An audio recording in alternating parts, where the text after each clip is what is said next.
the Grimdark Compendium team has been tirelessly working on a series of tutorials for all the factions of Trench Crusade.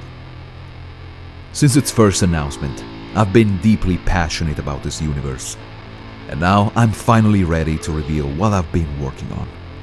So in today's video, I will give you an overview of my Trench Pilgrims warband and show you some of my darkest secrets to model and paint miniatures. I am Dark Ages Workshop, and I welcome you to the Grimdark Compendium.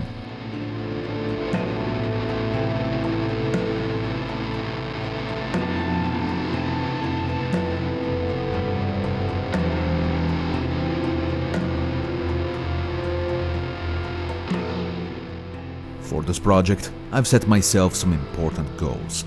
I wanted to create a small warband of pilgrims, using some of the official models for Trench Crusade, but at the same time implementing plastic miniatures or bits from Warhammer in the same warband. Often doing light customizations, other times complete reinterpretations of the various archetypes, but always trying to tie them together visually with handcrafted additions.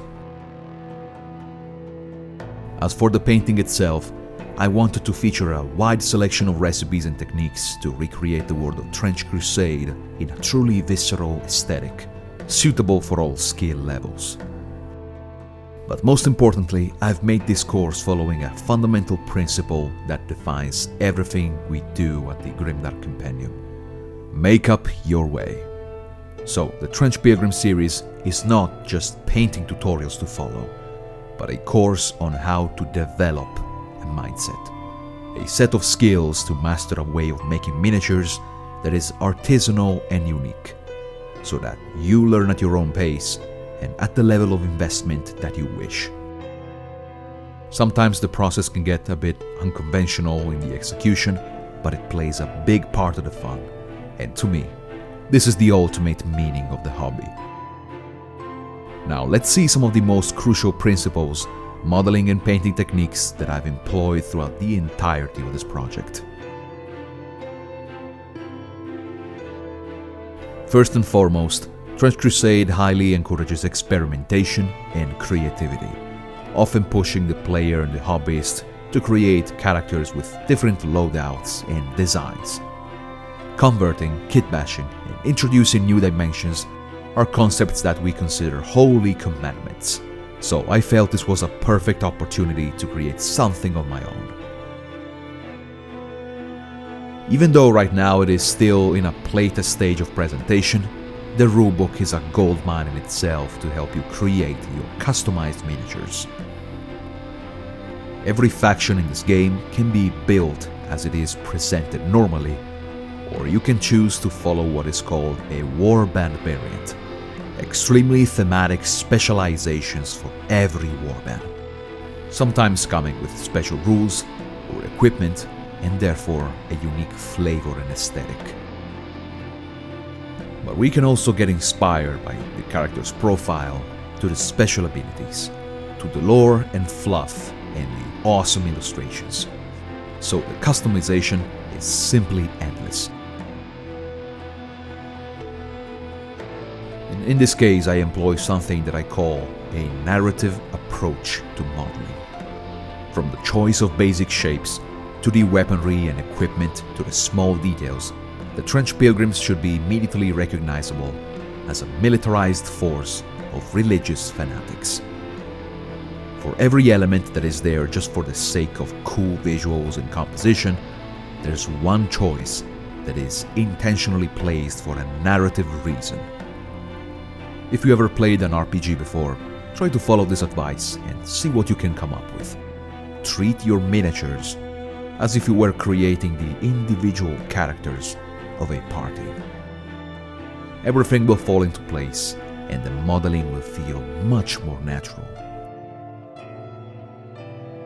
So with this premise in mind, I've started experimenting with new silhouettes and shapes, using the models from Trench Crusade Kickstarter and implementing new volumes, materials and textures. I left it pretty basic in the first episode with the Trench Pilgrims and Ecclesiastic Prisoner. Just a few changes here and there, but mainly worrying about keeping a visual cohesion. Then, as I've mentioned, I've also used parts or miniatures from my pre-existing Warhammer collection, from Age of Sigmar to 40k, and repurposed them to create elite customized characters, like I did with the Episode 2 War Prophet and the Pilgrim Communicant from Episode 3. Finally, I closed the circle with the Anchorite Shrine in Episode 4, of which I used the official model with, again, just some modifications to fit my vision. During this whole modeling phase, I can't stress enough how these other crafting materials were essential to bring a visual novelty to the eye and cohesion between the units, protruding volumes and tactile sensations. In this course, I make use of a wide variety of these and create custom clothing, tabards and capes, but also custom weapons and decorations, and even real hair and beard, as I did on my War Prophet.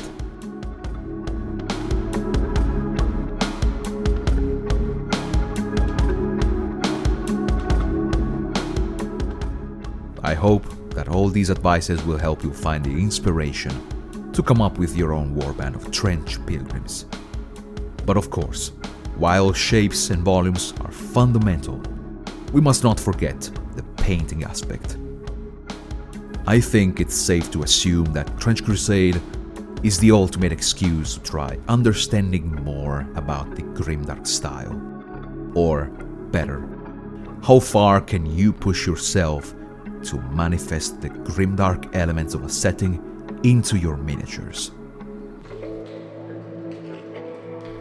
For me, this means aiming to something utterly visceral. A level of grim realism so raw that it's uncomfortable to look at, with a few touches of exaggerated stylization. Maybe one or two elements that are brought to the extreme, like sweat, bodily humors, and effects of pure death and decay. My focus is not really on getting pristine blends or sharp highlights, but more about creating depth by visual confusion, texture, and surface variation. In short, I like to paint my models as if they were realistic action figures, or puppets from a deranged and twisted looking stop-motion movie, and complementing the paint job with other textures like real hair, real clothing, and so on. But let's focus on the painting aspect for a bit, and let's see a couple of examples. For starters, miniatures need to be, of course, primed and base coated.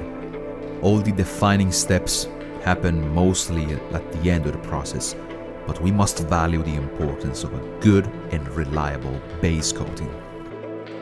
For human scale models and troops, I typically like to keep it easy and relaxed, so I grab a scruffy medium-sized brush and I sketch out my base colors like this, usually mixing them onto a wet palette, but making sure to create a good layer of paint. I don't care about mistakes or painting something by accident. I just get my colors there and embrace the variations that happen. I need just a few, mostly light but desaturated colors, with a couple of exceptions to bring some visual interest to the miniatures, so maybe a good bright red or an ochre. And after the main colors are locked in place, then I have a bit more mental clarity so I can go with a fine brush and adjust where needed, or create the build-ups that need a bit more precision, like flesh or ropes and trims and small details like that. There are some other times though where instead, while I already have my airbrush out, I will start introducing values and temperatures, typically spraying from below. This might make your life easier later on, especially if you like to paint with transparent layers. So these underspray passes will stay visible and make your miniatures way more interesting to look at. And after the base colors are applied, I let them dry typically around 20 to 30 minutes.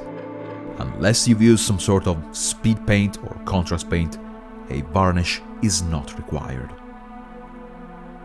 And after that comes the anointing with the enamel washes. Being oil-based products, they mix into each other flawlessly, and they can be removed and manipulated using an absorbent tool moistened with white spirits. Such behavior and the capillary interaction with white spirits will make all the difference, from the way they dry to how they spontaneously create natural-looking patterns, blotches, streaks, and veins, which are absolutely precious for the Grimdark style.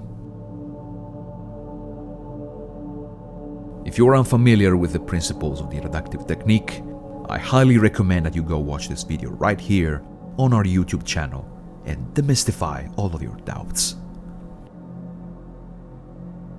Throughout the course, I've used Villainy ink enamels in many different ways.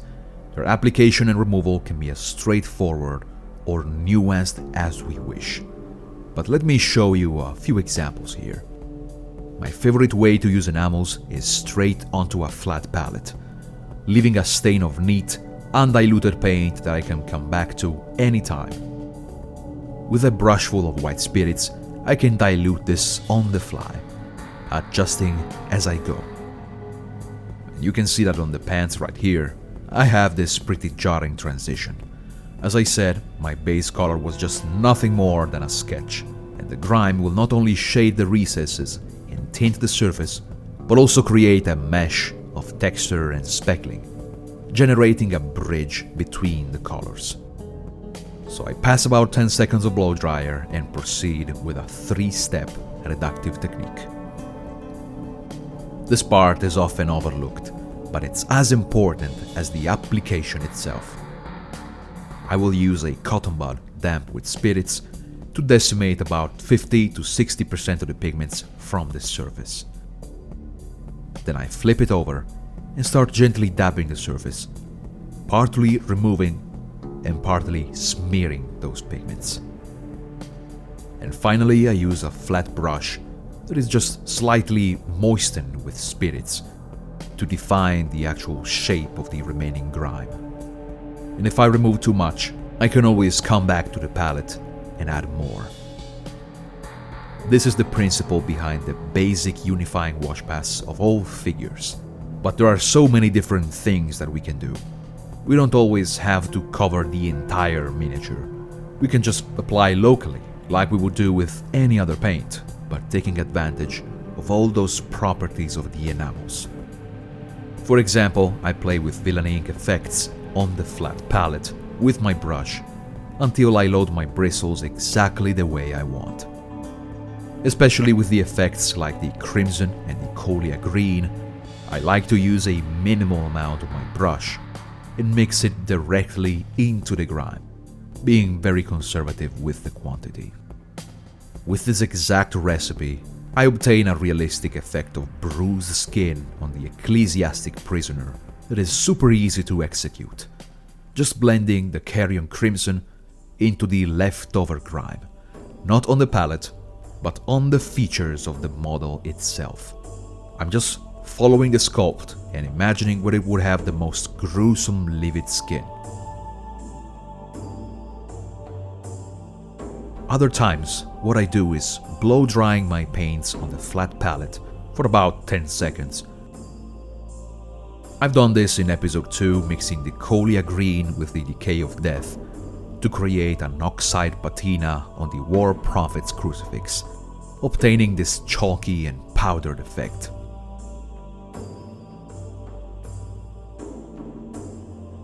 The grime wash can also be applied via airbrush, and to be honest, this is such an excellent way to use it, especially on bigger models with lots of metal or flesh, like the Communicant or the Anchorite Shrine. The removal pass after the airbrush application is the real deal. It requires a bit more experience with the removal tools, but it leads to such great results. And this really teaches you how to develop an eye for that variation that we constantly talk about.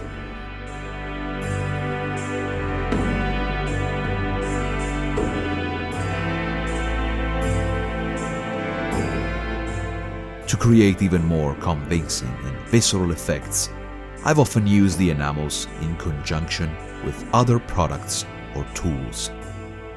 Sector Rust provides a great medium tone for the dirty down rust, creating metals that look foul and encrusted, while alternating pigment powders, enamels, and physical distressing tools can bring some materials really close to realism, such as armors and weapons, old decrepit wood, and any sculpted clothing. My latest multi-medium alchemical experiment involves using a water-based varnish with the Ichor of the Damned, two seemingly incompatible products that create a disgusting agglutination. I call this mixture the Odor of Sanctity. For me, it is essential to put all my efforts into recreating the true aesthetic of death, dirt, and decay. From crusted dry deposits to gross wet effects, getting up close and personal with every technique, even at the cost of turning myself into the Dark Ages barber shop. So, in this overview, I glazed over some of the most important aspects, but there's honestly so much more that I've put in these videos. From special effects to my building and basing philosophy, to notions of composition, multiple paint recipes for pretty much anything you will ever need to paint Trench Pilgrims, or anything grimdark and twisted with an artisanal and experimental take. The episodes are extensive and dense with information, and I've put all my effort into creating deeply atmospheric videos that blend miniatures with narration and some incredible music. Along with our tracks composed by the Grimdark Compendium, I've commissioned an original soundtrack to one of my absolute favorite musicians, Old Tower.